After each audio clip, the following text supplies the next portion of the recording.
नमस्कार, स्वागत है आप सभी का सीएनबीसी आवाज पर। आप देख रहे हैं खिलाड़ी नंबर 1। मैं हूं हर्षिता सावंत। आज भारतीय बाजारों में खरीदारी वाला सत्र साबित होता दिखाई दे रहा है। 17,500 के आसपास ही इस समय ट्रेड बनता दिखाई दिया है। तो एक अच्छा खासा गैप अप और उसके बाद एक तगड़ा मोमेंटम भारतीय बाजारों ने पकड़ा है। 1% ऊपर आपको निफ्टी दिखाई देगा इस समय 17,485 तक के लेवल्स। याद रखिएगा 17,527 तक का हाई इसने आज के सुबह में छुआ। वहीं अगर आप निफ्टी बैंक की चाल देखें तो ये भी दरअसल पूरे जोश में, और निफ्टी बैंक की अगुवाई में अच्छी खासी तेजी जरूर आई है। 350 पॉइंट से ज्यादा का इजाफा, 40,000 के लेवल्स की हम कल ही बात कर रहे थे। आज 40,300 तक का लेवल आपकी स्क्रीन पर आ चुका है। इनफैक्ट 361 तक का हाई भी दिखाया निफ्टी बैंक ने। तो क्लियरली जो ट्रेंड है वो मजबूती की तरफ, और कल का ही रुझान आगे एक्सटेंड हो रहा है, जहां पर निजी बैंकों के साथ साथ सरकारी बैंकों का हाथ है इस तेजी में। आईसीआईसीआई बैंक, एसबीआई, एचडीएफसी और कोटक ये टॉप कंट्रीब्यूटर्स हैं आज की तेजी में। इसके अलावा capital goods, auto index, consumption theme, ये दरअसल आज मार्केट में खूब चलती हुई दिखाई दे रही है। वेरी क्विकली आपके सामने लेकर आते हैं एडवांस डिक्लाइन रेशियो, जो बेसिकली आपको दिखाएगा कि मार्केट में इस तेजी में कितना दम है, कितनी स्ट्रेंथ है। तो गिरने वाले शेयरों की संख्या सिमट कर 740 के आसपास, बढ़ने वाले शेयर इस बीच 1987 लगभग 2000 के करीब जा रहे हैं। तो रेशियो जो दरअसल है इस समय वो तेजी वाले ट्रेड्स के फेवर में साफ दिखाई दे रहा है, और मोमेंटम अच्छा। आज के इस मोमेंटम को कैसे फिर भुनाएंगे हमारे जानकार, उसी पर नजरें रहेंगी। याद रखिएगा 3 जानकार, 3 चेहरे दरअसल इस हफ्ते हमारा साथ दे रहे हैं। उनसे एक बार फिर मुलाकात करते हैं, उनके कल तक के रिटर्न्स भी स्क्रीन पर लेकर आते हैं। ब्रिजेश एल, राजन शाह और साथ ही साथ अमित सेठ मैदान में है। अमित ने एक लीडरशिप पोजीशन हासिल कर लिए, 5.7% के रिटर्न्स। ब्रिजेश एल करीब 1.5% की कमाई और राजन -3.7% पर हैं। यह है कल दोपहर तक की स्थिति। लेकिन आज इस मोमेंटम को कैसे भुनाया जाए, इसका फायदा कैसे उठाया जाए, हमारे जानकारों से समझते हैं। राजन, कल तो थोड़ा सा मार्केट में सेकेंड हाफ में हरकत जरूर आती हुई दिखाई दी थी। आज मोमेंटम कंफर्म हो गया है, कंसिडरिंग हम 17,500 की तरफ बढ़ चुके हैं, वहां पर कुछ देर के लिए टिके भी। आपकी स्ट्रैटेजी क्या होगी to come back in the game? Harshita, मेरी स्ट्रेटेजी यहाँ पे लॉन्ग साइड ही रहने की रहेगी। यहाँ पे एक मैंने इनिशियली जो गो फैशन जो लॉन्ग था मेरा, उसको मैंने प्रॉफिट बुक किया है 1415 के आसपास। वो मैंने 1378 के आसपास दिया था। और जिस हिसाब से मार्केट का सेंटिमेंट्स है, 17,475 के आसपास ट्रेड हो रहा है, तो करंट रेट से भी यहाँ पे लॉन्ग जाना एक अच्छी रणनीति रहेगी मिड कैप काउंटर्स के अंदर। तो यहाँ पे मैं एक इनिशियली लॉन्ग करना चाहूंगा सीएसबी बैंक को, जो 250 के आसपास ट्रेड हो रहा है, और यहाँ पे अच्छा सपोर्ट एरिया बन चुका है अराउंड 242 के आसपास का। तो 242 के स्टॉप लॉस से मैं सीएसबी बैंक के अंदर लॉन्ग जाऊंगा। पहला टारगेट यहाँ पे 264 का रहेगा और दूसरा टारगेट यहाँ पे 275 का रहेगा। तो 275 के लिए आपने लगे हाथ दे दिया है सीएसबी पर एक बाय कॉल। एक बार राजन का पोर्टफोलियो दिखाइएगा। इन्होंने कहा है तेजी की पोजीशन लेकर चलेंगे। कल का पोर्टफोलियो है आपके हाथ में, वो दिखाइए प्लीज डायरेक्टर साहब। तो ये देखिए, फाइन ऑर्गेनिक्स में कल अनफॉर्चुनेटली स्टॉप लॉस ट्रिगर हुआ। आईआईएफएल वेल्थ को अभी भी होल्ड कर रहे। गो फैशन और ग्रासिम, गो फैशन में प्रॉफिट बुक किया तो ग्रासिम में एग्जिट किया। तो आईआईएफएल वेल्थ को ये अभी भी कर रहे हैं होल्ड। Amit, good morning. बताइए आपकी अप्रोच। पहले इंडेक्स पर कोई व्यू देंगे क्या? ये 17,500 के दर्शन आज हुए हैं, इसके ऊपर टिकना क्या मुमकिन है आज के दिन? Good morning Harshita ma'am. Harshita ma'am, जैसे कि हमने कल भी डिस्कस किया था कि bank Nifty is stronger of the two, और बैंक निफ्टी ने तो इनफैक्ट कल ही काफी स्ट्रेंथ दिखा दी थी। और हमने कहा था कि अगर 39,700 800 कल के क्लोजिंग बेसिस में रहता तो 40,300 first target and 40,800 second target is possible. तो बैंक निफ्टी में काफी स्ट्रेंथ है, और bank Nifty is adding Nifty. Nifty का भी जो क्रिटिकल लेवल था दैट वाज 17,430 क्लोजिंग बेसिस में। आज अगर वो क्रॉस होता है तो टेक्निकली एक ब्रेकआउट निफ्टी में भी है। और सबसे बड़ी बात है कि Reliance is supporting Nifty, has come to the rescue of Nifty. ITC is doing well. तो ओवरऑल स्ट्रक्चर मार्केट का मुझे बुलिश लगता है। बाय ऑन ऑब्वियसली गैप को नहीं चेस करूंगा, लेकिन कोई भी हल्का फुल्का पुल बैक आता है तो बाय ऑन डिप की रणनीति रहेगी, स्टॉक स्पेसिफिक अप्रोच रहेगी। काफी सारे स्टॉक्स अच्छे लग रहे हैं, तो स्टॉक्स के साथ जाना चाहूंगा। और ओवरऑल व्यू अभी मार्केट में बुलिश ही है। ओवरऑल व्यू बुलिश ही रहेगा और Nifty bank of course Trump कर रहा है इस पूरी तेजी को। ब्रिजेश, आपकी रणनीति क्या रहेगी? गुड मॉर्निंग हर्षिता जी। हमने जैसे देखा कि कल निफ्टी और बैंक निफ्टी दोनों ने आउट परफॉर्म, बैंक निफ्टी ने आउट परफॉर्म किया और जो निफ्टी का जो क्लोज देखा हमने वो through out the day discount में था, आखिर में थोड़ा सा प्रीमियम में, और प्रीमियम भी ज्यादातर 10-11 पॉइंट के प्रीमियम में बंद हुआ था निफ्टी। तो क्या हुआ, कहीं ना कहीं निफ्टी में मोमेंटम थोड़ा सा कम दिखाई दे रहा है as compare to bank Nifty. Buyers definitely positive है, पीएसयू बैंक और प्राइवेट बैंक से ये मार्केट को लीड कर रहे हैं। आज मुझे लग रहा है बैंक्स के साथ ऑटो एक ऐसा सेक्टर होगा आज के दिन के लिए, आज या कल के लिए, कि ऑटो कंट्रीब्यूट करेगा ये रैली को। तो most basically M N M, Maruti, Hero Moto को, ये जो स्टॉक्स जो नहीं चले, ट्रेडिंग मूव एक्सपेक्ट कर रहा हूँ मैं सेक्टर में।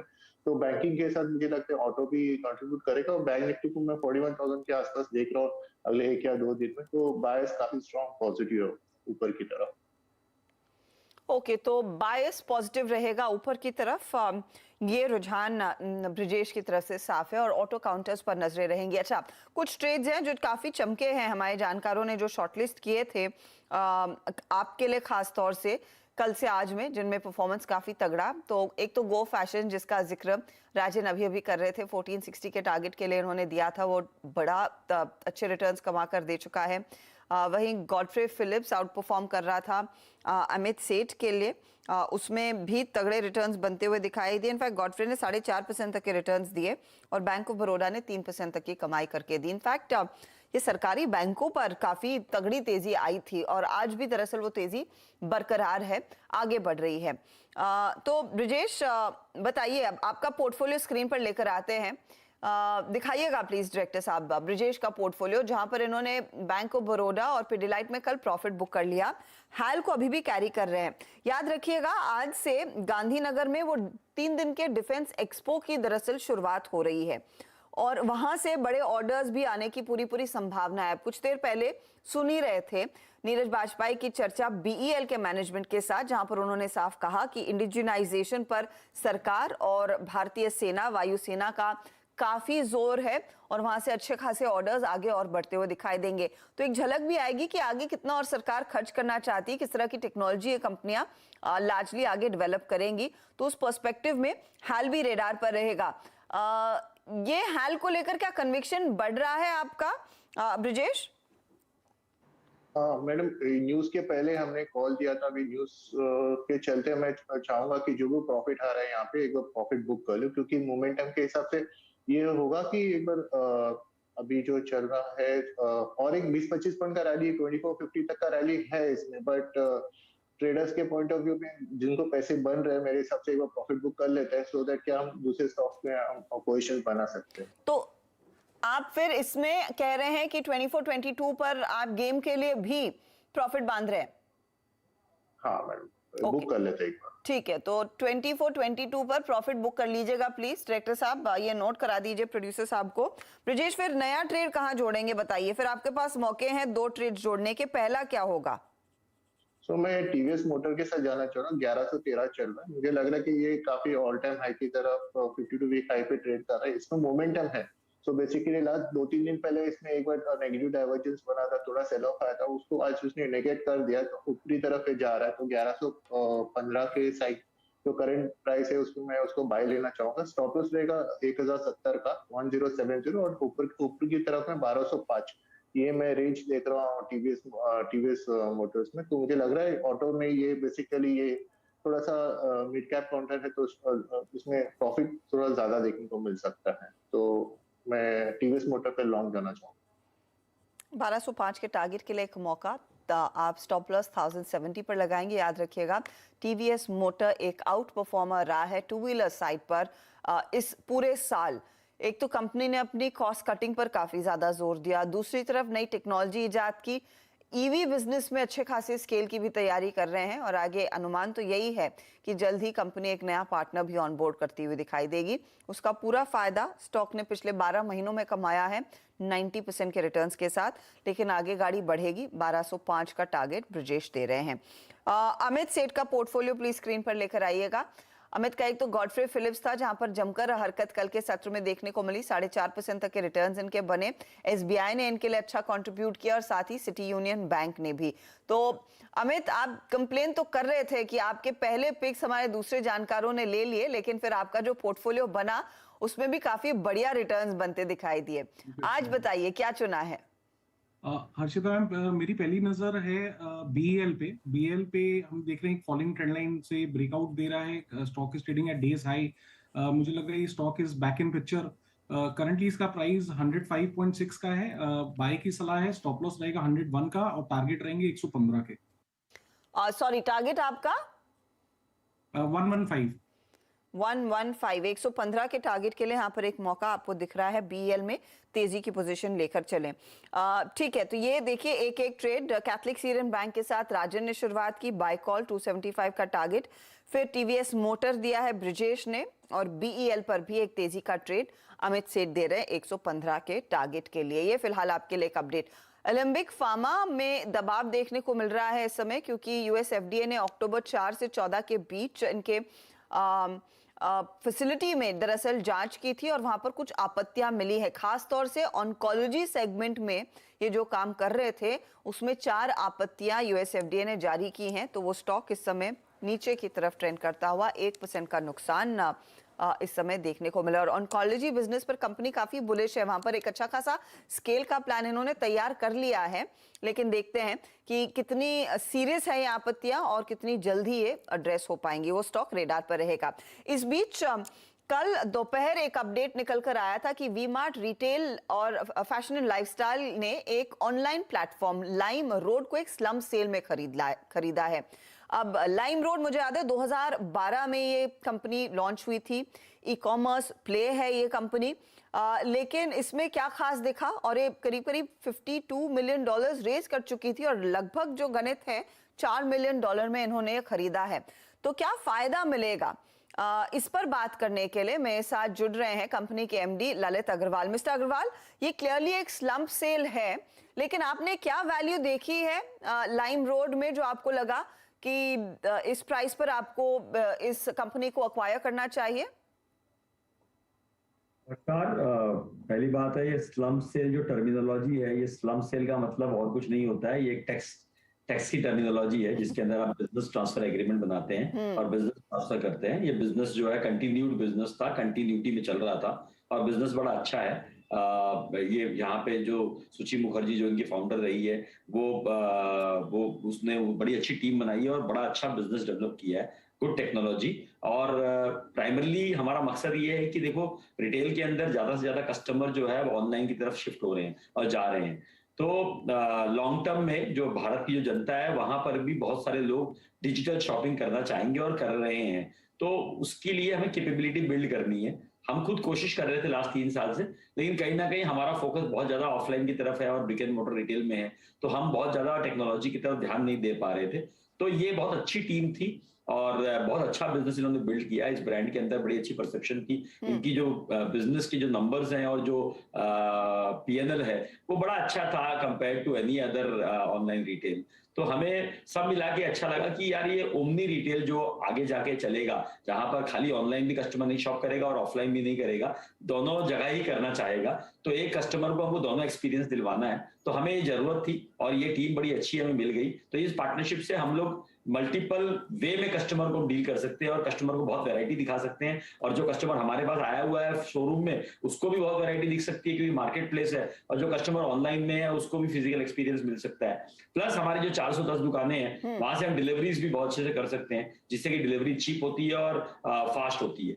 तो उससे क्या होगा कि ओवरऑल जो ये पर्सपेक्टिव और ओवरऑल प्रोपोजिशन बड़ा सुंदर बन जाएगा और बहुत अच्छा फ्यूचर वी मार्ट के लिए बन जाएगा, जिसमें कि हम रिटेल के अंदर जो ओमनी रिटेल का जो फ्यूचर है वो फ्यूचर में हम अपने आप को तैयार कर लेंगे। ओके, मैं आपसे एक चीज समझना चाह रही हूँ। अच्छा, लाइम रोड के काम से मैं वाकिफ हूँ, मैं आपसे समझना चाह रही हूँ क्या सुची मुखर्जी कंपनी के साथ जुड़ेंगी, फिर वो क्या वी मार्ट के प्लेटफॉर्म के साथ जुड़कर काम करेंगी? क्या आप उनकी एक्सपीरियंस का फायदा उठा पाएंगे इस ओमनी चैनल प्लेटफॉर्म को बढ़ाने के लिए? यस, एकदम आपने सही बोला। सुची मुखर्जी हमारे साथ रहेंगी वही सीईओ है अब लाइम रोड की, वही रहेंगी और वही चलाएंगी। जैसे वो बिजनेस चल रहा था उसको और अच्छा करेंगी और ज्यादा सिनर्जीज हम पैदा करेंगे, जिससे कि वी मार्ट की और लाइम रोड की दोनों की सिनर्जी। वी मार्ट के पास ऑलमोस्ट 3 करोड़ जो है कस्टमर रजिस्टर्ड हैं, लाइम रोड के पास ऑलमोस्ट 1.25 करोड़ कस्टमर रजिस्टर्ड है। तो ये 5 करोड़ कस्टमर को हम और अच्छा प्रोडक्ट क्वालिटी, जो वी मार्ट की स्पेशलिटी है, वैल्यू प्रोडक्ट, सस्ते के अंदर अच्छे डिजाइन, अच्छी क्वालिटी का प्रोडक्ट दे सकती है, जो कि आज भी मार्केट प्लेस में बहुत मुश्किल है। क्वालिटी पैरामीटर पे कॉन्फिडेंस कस्टमर का अभी भी मार्केट प्लेस में बहुत अच्छा नहीं है। तो हम जो है, अगर ये हमारा साथ अच्छा और हमारी सिनर्जी अच्छी बैठ जाती है, तो हम यहाँ पर बहुत अच्छी क्वालिटी के साथ में बहुत अच्छा कस्टमर को प्रोपोजिशन दे सकते हैं। और सुची और उसकी टीम, जिनकी बहुत बड़ी स्ट्रेंथ है टेक्नोलॉजी, कंटेंट, लॉजिस्टिक, एल्गोरिदम्स, तो और क्रिएटिविटी के अंदर बहुत अच्छा उनका समझ है और उनकी मार्केट की समझ, मार्केटिंग की समझ भी बड़ी अच्छी है। विमेंस कस्टमर को उन्होंने बड़ा अच्छा अट्रैक्ट किया है, जो कि सबसे डिफिकल्ट ऑडियंस होती है अट्रैक्ट करने के लिए। तो विमेंस कस्टमर, विमेंस सेगमेंट को बड़ा स्ट्रॉन्ग बनाया उन्होंने, जो कि हम वी मार्ट में भी यूज कर सकते हैं। तो इन सबको देखते हुए हमें लगता है कि सुची और उनकी जो दो और एक को-फाउंडर है अंकुश, उनकी पूरी टीम जो है बड़ी काबिल है और बड़ी अच्छी है और बड़ी पैशनेट है और कमिटेड है। तो वो मुझे लग रहा है कि ये एक स्टार्टअप कल्चर के साथ जो उनकी जो फंडामेंटल्स है, जहां उन्होंने एफिशिएंट वे में वैल्यू को क्रिएट किया है, और जैसे हम लोग प्रॉफिट करना जानते हैं और हम प्रॉफिट पे बिलीव रखते हैं, वैसे ही उनका भी माइंडसेट है कि भी बहुत ज्यादा नुकसान नहीं करते हुए भी उन्होंने बिजनेस को बिल्ड किया है। और ये बिजनेस को हमारी स्ट्रेंथ अगर और हमारी 9,000 लोगों की टीम जब साथ में लगेगी, तो ये बिजनेस में 4 चांद लग जाएगा और ये जो इनकी जो पीक थी, उस पीक पे पहुंचने में ज्यादा वक्त नहीं लगेगा। मैं आपसे एक चीज समझना चाह रही हूँ, क्योंकि आपने लगभग 31 करोड़ कैश दिए हैं, फिर लायबिलिटीज के लिए कुल करीब और 67 करोड़ तक का खर्च होगा। दूसरी तरफ मैं रेवेन्यू देख रही थी लाइम रोड के, जहां पर FY20 इनके लिए बहुत स्ट्रॉन्ग ईयर था। 21 और 22 में हमने देखा इनका रेवेन्यू काफी घटा है। अब इस रेवेन्यू ट्रैजेक्टरी को बढ़ाने के लिए आपको कितना और इन्वेस्ट करना पड़ेगा? और जब आपने पड़ताल की नंबर्स में, क्या कहां पर बात बिगड़ रही थी कि रेवेन्यूज पर प्रेशर आया और उसको कैसे सुधारेंगे आप? देखिए, प्री कोविड के अंदर इन्होंने बहुत अच्छा पीक किया था, ऑलमोस्ट 50-55 करोड़ रुपए का पर मंथ का रेवेन्यू इनका आता था सेल्स का। तो मेरे को जो लग रहा है, बाद में थोड़ी सी फंडिंग ड्राई हो गई थी इस मार्केट में और इनका कोई डील था जो अटका हुआ था। तो मुझे लग रहा है इसमें कैपेबिलिटी बहुत है और इसको हम वापस से उस दिशा में, उस नंबर तक ले जा सकते हैं साल 1.5 साल के अंदर। तो वो बहुत इजी है, बहुत आराम से हो सकता है और ये टीम करी हुई है, तो इसको पता है, इसको मालूम है कैसे करना है। साथ में जब हमारा साथ लग जाएगा तो और ज्यादा अच्छा हो जाएगा। तो मुझे लग रहा है कि यहाँ पर प्रॉफिटेबिलिटी भी हम लोग 2-3 साल के अंदर अचीव कर सकते हैं, बिकॉज हमारा ये मॉडल बड़ा एफिशिएंट मॉडल है और वी मार्ट जाना जाता है कि हम एफिशिएंसी के बादशाह हैं और हमें समझ में आती है कि एफिशिएंसी कैसे जनरेट करी जाती है, कैसे कम कॉस्ट के अंदर कैसे बेस्ट अपॉर्चुनिटी को हम डिराइव करें और बेस्ट प्रोसेस से जो है बिजनेस को अच्छा बनाएं। तो यही हमारी एक्सपर्टाइज है। ये हम दोनों को सिमिलर वैल्यू सिस्टम्स पे रखता है और वो आई थिंक हमें ये जो बिजनेस है, मुझे लग रहा है कि ऑनलाइन के अंदर अभी भी प्रॉफिटेबिलिटी कोई भी लोगों ने देखी नहीं है। तो हम लोग एक अच्छे प्लेयर निकल के आ सकते हैं जहां इसको हम प्रॉफिटेबल बिजनेस बना सकते हैं नेक्स्ट 3 साल। तो ये जो आपने पैसा कमिट किया, उसके अलावा कुछ और खर्च करने का इरादा है या फिर जब और स्केल करने की जरूरत होगी तब उस डिसीजन पर आएंगे आप? देखिए, आज जो लायबिलिटीज है वो लायबिलिटीज हम पे ऑफ करेंगे, उसके अलावा हम बिजनेस के अंदर 100 करोड़ रुपए तक और लगाएंगे, जिससे कि बिजनेस को एक स्केल लेवल तक लेके आए और जिसके बाद वो कंपनी प्रॉफिटेबिलिटी के अंदर अपने आप आ जाएगी। तो वो अभी हम पैसा हमें और इन्वेस्ट करना पड़ेगा और वो पैसा हमारे जो वी मार्ट के एबिटा है उसके अंदर से हम 15-20% हर समय डिजिटल कस्टमर एक्विजिशन के लिए लगाएंगे। तो वो कस्टमर हमको वो स्ट्रेंथ को हमको बिल्ड करना है। ये आज जो हम कर रहे हैं, ये आज के लिए नहीं कर रहे हैं, हम 2024-25 के लिए कर रहे हैं, जिससे कि हमारी कंपनी की फ्यूचर पोटेंशियल बरकरार रहे और फ्यूचर कैपेबिलिटी बरकरार रहे।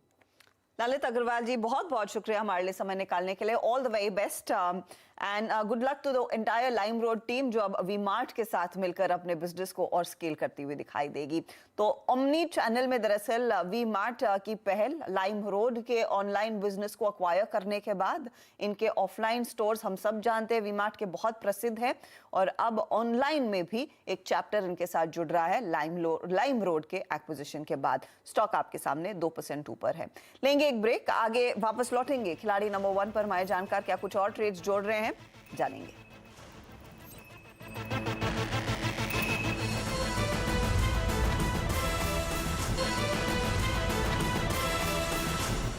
आप देख रहे हैं खिलाड़ी नंबर 1। हमारे जानकार एक और ट्रेड जोड़ सकते हैं, उसका कितना फायदा मिलेगा वो जान लेते हैं, लेकिन पहले ट्रेड्स ब्रिजेश क्या ऐड करेंगे टीवीएस के साथ? मैडम मैं गुजरात अल्कली रिकमेंड करना चाहूंगा। अभी 926 का प्राइस चल रहा है। इसमें मैं लॉन्ग जाना चाहूंगा। इसमें मैं एक फॉल इन ट्रेंड लाइन का ब्रेकआउट एक्सपेक्ट कर रहा हूँ। वॉल्यूम्स भी आज मुझे थोड़ा देखने को मिला, तो मुझे लगता है कि ये मार्केट के साथ ये स्टॉक थोड़ा सा ऊपरी तरफ आउट परफॉर्म करेगा। इसका स्टॉप लॉस रहेगा 912 की तरफ और टारगेट है 948। 948 आप कह रहे हैं टारगेट, और 912 के आसपास स्टॉप लॉस है। प्लीज रिवाइज कीजिएगा। 948 टारगेट के लिए खरीदारी करनी है। राजन आप क्या जोड़ रहे हैं? सीधा मैं यहाँ पे महिंद्रा लॉजिस्टिक को ऐड करना चाहूंगा। करंट रेट से टारगेट रहेगा 580 का और स्टॉप लॉस अराउंड 520 के आसपास का स्टॉप लॉस रख के करंट रेट से महिंद्रा लॉजिस्टिक को मैं बाय करने का रुझान रखूंगा। 580 का टारगेट और 520 का स्टॉप लॉस। महिंद्रा लॉजिस्टिक्स 4% ऊपर। आज इस तेजी के ट्रेंड को भुनाने का फायदा मिल सकता है। अमित बताइए आपका ट्रेड। जी हर्षिता मैम, मैं पिडलाइट को ऐड करूंगा। पिडलाइट ने अच्छा कंसोलिडेशन किया 50 डेमा पे, फॉलिंग ट्रेंड लाइन का ब्रेकआउट है और सारे मूविंग एवरेजेस के ऊपर ट्रेड कर रहा है। 2728 इसका प्राइस है। टारगेट रहेगा 2850 रुपए का और स्टॉप लॉस रहेगा 2670 रुपए का, 2670 का। ओके, तो 2670 का स्टॉप लॉस और 2850 के टारगेट के लिए पिडिलाइट खरीदे। पिडिलाइट कल दोपहर से ही तेजी में है। ये शायद एचडीएफसी को रिप्लेस कर सकता है। 4-5 और नेम शॉर्टलिस्ट हुए हैं ईडलवाइज की एक रिपोर्ट में, लेकिन पिडिलाइट एक लाइकली कैंडिडेट है। चलिए, हमारे जानकारों ने क्या कुछ जोड़ा है आज, उसका कितना फायदा मिल रहा है वो आपके सामने आएगा। टीवीएस मोटर पर बाय कॉल दिया ब्रिजेश ने, 1205 target, 1050 stop loss. Gujarat alkalis target stop loss revise किया नहीं है यहाँ पर आपने। 948 का टारगेट है, 912 का स्टॉप लॉस है। गुजरात एल्कलीज करीब 0.25% तक के रिटर्न इनको जोड़कर दे रहा है। टीवीएस थोड़ा शांत है। अब अगला पोर्टफोलियो अमित का, जहां पर इन्होंने जोड़ा बीईएल 115 का target, 101 stop loss, 2850 target Pidilite का और 2670 स्टॉप लॉस है। पिडिलाइट बहुत मामूली बढ़त दिखा रहा है और बीएल मामूली गिरावट।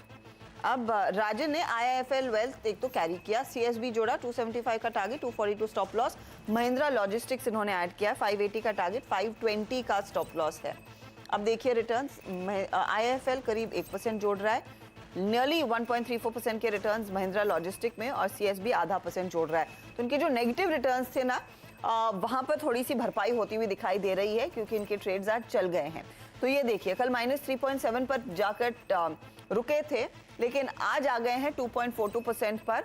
7.57% के रिटर्न्स ब्रिजेश के और 9.36% के रिटर्न्स है अमित के। ये आपके लिए ताज़ा हाल खिलाड़ी नंबर 1 का।